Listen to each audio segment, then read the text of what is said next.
guys, welcome back to Mr. AK Lucas. நான் உங்க AK, நீங்க பார்த்துட்டு இருக்கிறது Mr. AK Lucas channel. So இன்னைக்கு இந்த வீடியோவில் எதை பற்றி பார்க்க போகிறோம் அப்படின்னு கேட்டிங்கன்னா போபோவோட மொபைல் ஹோல்டர் ஃபிக்ஸிங் பற்றி தான் வந்து பார்க்க போகிறோம். அதே மாதிரி இதோட அன்பாக்சிங்கை முடிச்சுட்டு அதுக்கப்புறம் இந்த போபோ கியரை வந்து பார்த்தீங்கன்னா எப்படி வந்து நம்ம ஃபிக்ஸ் பண்ணோம் அப்படின்றத இந்த வீடியோ வந்து பார்க்க போகிறோம்.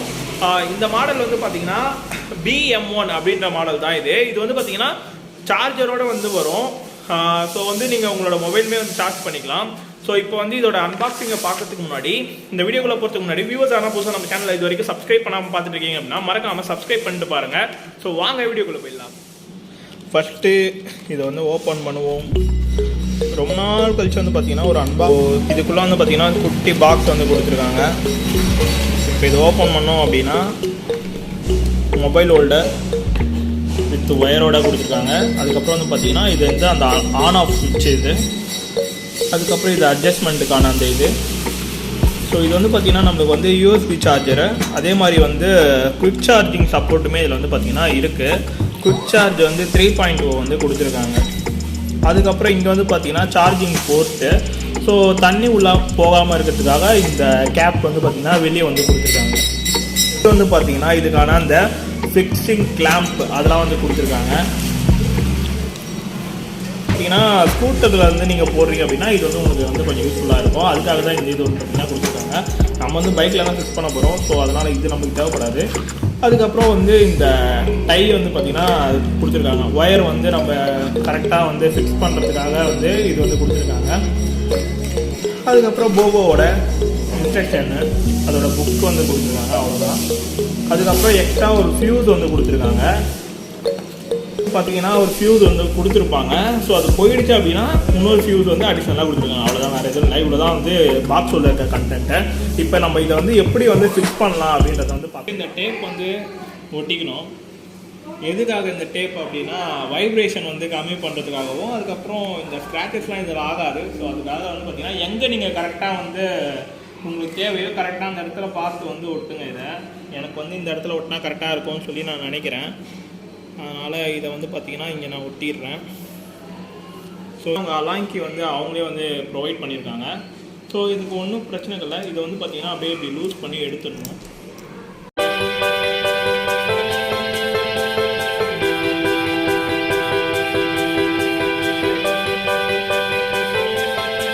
வந்து பார்த்தீங்கன்னா கூட வருது. அது வந்து மிஸ் பண்ணிடாமல் வந்து பார்த்துக்கோங்க. ஒயர் மட்டும் கொஞ்சம் பார்த்து வந்து லைட்டாக கொஞ்சம் கீழே வந்து புல் டவுன் பண்ணிவிட்டு அதுக்கப்புறம் இதை வந்து இன்சர்ட் பண்ணுற மாதிரி இருக்கும். ஸோ இதை வந்து கொஞ்சம் பார்த்து கேர்ஃபுல்லாக ஹேண்டில் பண்ணுங்கள். ஏன்னா இந்த ஒயர் வந்து பார்த்தீங்கன்னா லைட்டாக பெண்ட் ஆகுது நீங்கள் இது உள்ளே இன்சர்ட் பண்ணும்போது. ஒன்ஸ் வந்து இது மேலே இப்படி வெளியே எடுத்துட்டிங்க அப்படின்னா கொஞ்சம் ஃப்ரீயாக இருக்குது. அதுக்கப்புறம் பிரச்சனை கிடையாது.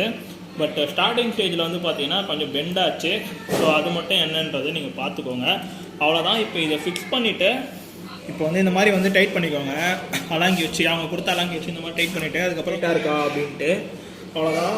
இப்போ வந்து பார்த்தீங்கன்னா இதை வந்து நீங்கள் வந்து எந்த பக்கம் வேணால் வந்து யூஸ் பண்ணிக்கலாம். அதே மாதிரி இது வந்து இப்படி என்லார்ஜ் வந்து பண்ணிக்கலாம் தேவை அப்படின்னா. இந்த இதை வந்து டைட் பண்ணிக்கோங்க. டைட் பண்ணிட்டீங்க அப்படின்னா அதுக்கப்புறம் இது வந்து பார்த்தீங்கன்னா உங்களுக்கு வந்து 360 டிகிரி நீங்கள் எந்த பக்கம் வேணும்னாலும் இப்படி செட் பண்ணிக்கலாம். உங்களுக்கு வந்து வெர்டிகலாக வேணும்னாலும் செட் பண்ணிக்கலாம், இல்லை ஹாரிசான்டலாக வேணும்னா கூட இப்படி செட் பண்ணிக்கலாம். அது உங்களோட விருப்பம் தான். அதே மாதிரி வந்து ஃபோனை ஒன்ஸ் வந்து இப்படி வச்சுட்டு செட் பண்ணி பார்த்துக்கோங்க கரெக்டாக இருக்கா இல்லையா அப்படின்னு சொல்லிட்டு. எதனா திருப்பும் போது இடிக்குதா அந்த மாதிரிலாம் வந்து செக் பண்ணி பார்த்துக்கோங்க. இப்போ வந்து என்னோடய ஃபோனை வந்து நான் இதில் வந்து வச்சு பார்க்க போகிறேன். Realme 3 Pro இது 6.3 inch ஸ்க்ரீன் இது.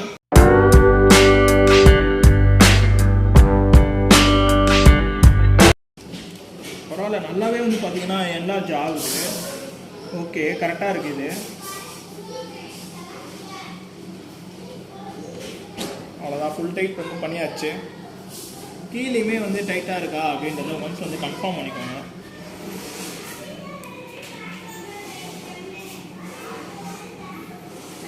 ஸோ அவ்வளோதான். இப்போ வந்து உங்களுக்கு எந்த டைரெக்ஷன் வேணுமோ அந்த பக்கம் கூட நீங்கள் வச்சுக்கலாம். இப்படி வேணும்னாலும் நீங்கள் இப்படி வச்சு பார்த்துக்கலாம். இப்போ வந்து பார்த்தீங்கன்னா அந்த ஒயரிங்கை வந்து நான் என்ன பண்ண போகிறேன் அப்படின்னா இந்த டேங்க் வழியாக தான் கொடுக்க போகிறேன். டேங்க் வழியாக கொடுத்துட்டு இந்த ஃப்ரேமில் வந்து பார்த்தீங்கன்னா ஒரு டை வந்து ஒன்று போட்டுடலான்னு இருக்கேன். அதுக்கப்புறம் வந்து இதை வந்து இந்த சீட்டை கழட்டிட்டோம் அப்படின்னா இங்கே வந்து பார்த்தீங்கன்னா இது இருக்கும். அது உள்ள நான் ஒரு டையை போட்டுட்டு பேட்டரியோட கனெக்ட் பண்ணிடலாம் அப்படின்னு சொல்லிட்டு இருக்கேன். ஸோ இப்போ என்ன பண்ண போகிறோம்னா ஃபஸ்ட்டு சீட்டை வந்து கழட்டணும் இது கனெக்ட் பண்ணுறதுக்கு. பிகாஸ் வந்து பேட்டரி வந்து பார்த்தீங்கன்னா என்னோட வண்டியில் வந்து இங்கே இந்த சீட்டு கீழே தான் இருக்குது. ஸோ அதனால் இந்த சீட்டை வந்து இப்போ வந்து ரிமூவ் பண்ணிவிட்டு எப்படி வந்து நான் இதை வந்து கனெக்ஷன்ஸ் வந்து கொடுக்க போகிறோம் அப்படின்றத அடுத்தது வந்து காமிக்கிறேன். இப்போ வந்து பார்த்தீங்கன்னா என்னோடய பேட்டரி வந்து இங்கே இருக்குது. இப்போ நம்ம வந்து அதில் இருக்க வந்து நெகட்டிவ் பாசிட்டிவ் வந்து பார்த்திங்கன்னா இதில் வந்து கனெக்ட் பண்ணோம். ஸோ அதுக்கு என்ன பண்ணோம் அப்படின்னா ஜஸ்ட்டு வந்து இந்த இதை வந்து பார்த்திங்கன்னா லைட்டாக லூஸ் பண்ணிக்கணும்.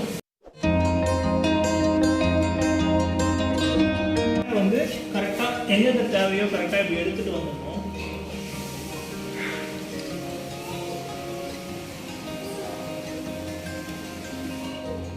வேறு வந்து பார்த்திங்கன்னா இங்கேருந்து இப்படி ஸ்டார்ட் ஆகி அப்படியே இதுக்குள்ளே அப்படி கொண்டு வந்திருக்கேன். கொண்டு வந்துட்டு இது பாருங்கள் டேங்க்குக்குள்ளே தெரியுதுங்களா, டேங்க்குக்குள்ளே எடுத்துகிட்டு வந்து இது இருக்குது பாருங்கள் இந்த இடத்துல கொண்டு வந்திருக்கேன். கொண்டு வந்து இப்போ என்ன பண்ணியிருக்கேன் அப்படின்னா இங்கே அப்படியே பேட்டரியோட கனெக்ட் பண்ண போகிறேன். கனெக்ட் பண்ணி பார்த்துட்டு சார்ஜ் வந்து ஏறுதா ஒர்க் ஆகுதான்றதை பார்த்துட்டு அதுக்கப்புறமா வந்து இந்த நாட்டு வந்து போட்டுடலாம் அப்படின்னு இருக்கேன். ரவுண்ட் பண்ணிக்கோங்க. ரவுண்ட் பண்ணிவிட்டு சிம்பிளாக ஒரு டேப் மாதிரி போட்டுருங்க. பண்ணிக்கோங்க. உள்ளே ஜஸ்ட்டு லைட்டாக லூஸ் பண்ணி செட் பண்ணிங்கன்னா உள்ளே போய்ட்டு கிளிக் ஆகிடும். அதுக்கப்புறம் அப்படியே டைட் பண்ணிவிடுங்க. கரெக்டாக வந்து கொடுக்கணும். பாசிட்டிவ் வந்து பாசிட்டிவோடு கொடுங்க, நெகட்டிவ் வந்து பார்த்திங்கன்னா நெகட்டிவோடு வந்து கொடுங்க. மாற்றி கொடுத்தீங்க அப்படின்னா ஷார்ட் சர்க்யூட் ஆகிடும். நான் இதை இந்த நெகட்டிவோட ஜஸ்ட்டு இந்த ஸ்க்ரூக்கு அடியில் இப்படி வச்சுருங்க.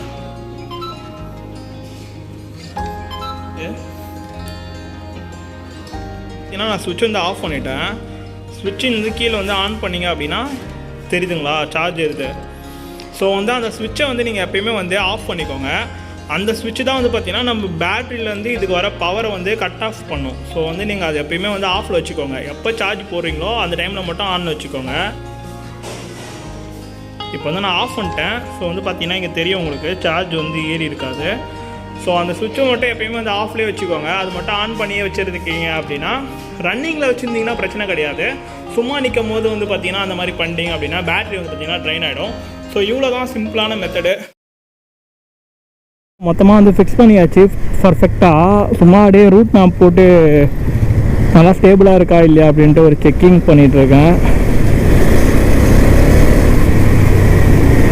ஸோ இதுக்கு முன்னாடி வந்து பார்த்திங்கன்னா மெமரி கார்டை வந்து கோப்ரோவில் போடுறதுக்கே மறந்துட்டேன்.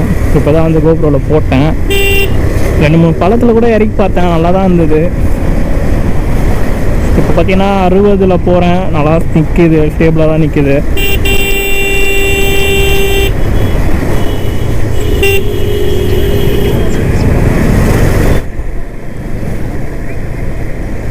நீங்கள் இப்படியுமே வந்து வச்சுக்கலாம். இப்போ வந்து பார்த்திங்கன்னா ஃபோன் வந்து ஹாரிசாண்டலாக இருக்கா, பர்ஃபெக்டாக இருக்குது. இப்போது கூட ஸ்பீடு பிரேக்கரில் தான் இருக்குது, கரெக்டாகவே இருக்குது. ஸோ ஃபைனலாக வந்து பார்த்திங்கன்னா என்னோடய வண்டிக்கு வந்து மொபைல் ஹோல்டர் வந்து போட்டுட்டேன். இந்த வீடியோ உங்களுக்கு பிடிச்சிருக்கும் அப்படி சொல்லி நம்புகிறேன். இந்த வீடியோ உங்களுக்கு பிடிச்சிருந்தது அப்படின்னா லைக் பண்ணுங்கள், ரொம்ப பிடிச்சிருந்தது அப்படின்னா ஷேர் பண்ணிவிடுங்க. மறக்காமல் நம்ம சேனலை வந்து சப்ஸ்கிரைப் பண்ணி சப்போர்ட் பண்ணுங்கள். So B single stay safe. எல்லாருக்கும் பாய். நெக்ஸ்ட் ஒரு சூப்பரான வீடியோவில் வந்து நான் உங்களை வந்து மீட் பண்ணுறேன். இந்த வீடியோ வந்து கண்டிப்பாக வந்து நிறைய பேருக்கு வந்து கொஞ்சம் யூஸ்ஃபுல்லாக இருந்திருக்கும் அப்படின்னு சொல்லி நம்புகிறேன். So Tata, bye bye.